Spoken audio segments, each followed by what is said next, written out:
François Cochet, je suis professeur émérite des universités en histoire contemporaine et donc j'anime depuis pas mal d'années maintenant, depuis 2013, plusieurs types de manifestations au musée de la Grande Guerre de Meaux, notamment les universités d'été que nous avons commencé en 2013 et qui perdurent jusqu'à aujourd'hui avec un public toujours fidèle, assidu.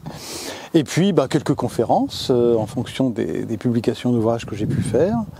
Et puis quelques expositions temporaires pour lesquelles le musée m'a sollicité. Voilà en gros les trois types d'activités que je mène dans le cadre de votre beau musée.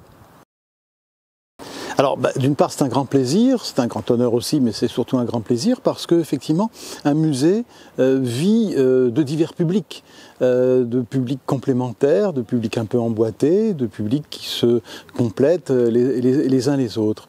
Et effectivement depuis 10 ans j'ai eu l'occasion, grâce au musée de Meaux, de pouvoir, participer à des manifestations très diverses avec des publics très différents. Ce qui signifie qu'il faut qu'un musée se poursuivent tout en se renouvelant. Et donc ça, ce sont des activités qui m'intéressent énormément, effectivement cette espèce de continuité tout à la fois, mais effectivement de redécouverte, de découverte et de renouvellement. Il y a plusieurs souvenirs qui émergent dès que j'évoque le musée de Meaux, mais il y en a un tout particulièrement que j'ai beaucoup aimé. Le musée de Meaux m'avait demandé il y a 2 ans de préparer une exposition temporaire sur les traités de paix de l'année 1919 jusqu'aux années 1923. Et l'exposition temporaire avait été, je crois, un bon succès. Et j'ai découvert, à mon âge, si je puis dire, quelque chose qui m'a littéralement fasciné parce que je trouvais ça absolument merveilleux.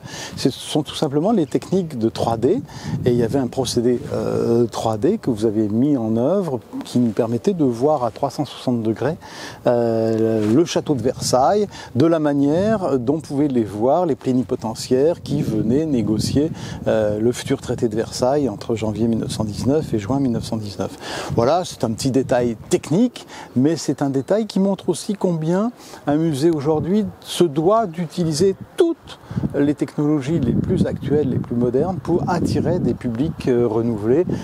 Sinon, il faut bien dire, ils s'encroutent un petit peu et ça n'est pas le cas, bien entendu, à Meaux. Alors, bien que nous puissions fêter de nombreux encore anniversaires décennaux, le musée est là pour longtemps. L'intérêt pour la Grande Guerre est là pour très longtemps encore. On sent visiblement une véritable demande sociale de Grande Guerre de la part des familles. Donc, je vous souhaite qu'il y ait un 20e, un 30e, un 40e, un 100e anniversaire. Je ne serai plus là pour en parler, mais en tout cas, c'est le vœu que je formule que ce musée puisse tout à la fois, encore une fois, se renouveler sans renier ses origines, puisse élargir constamment ses publics et effectivement, le public est véritablement demandeur de Grande Guerre, notamment au niveau des familles, et c'est un excellent choix que vous avez fait d'attirer le plus possible de familles dans ce beau musée.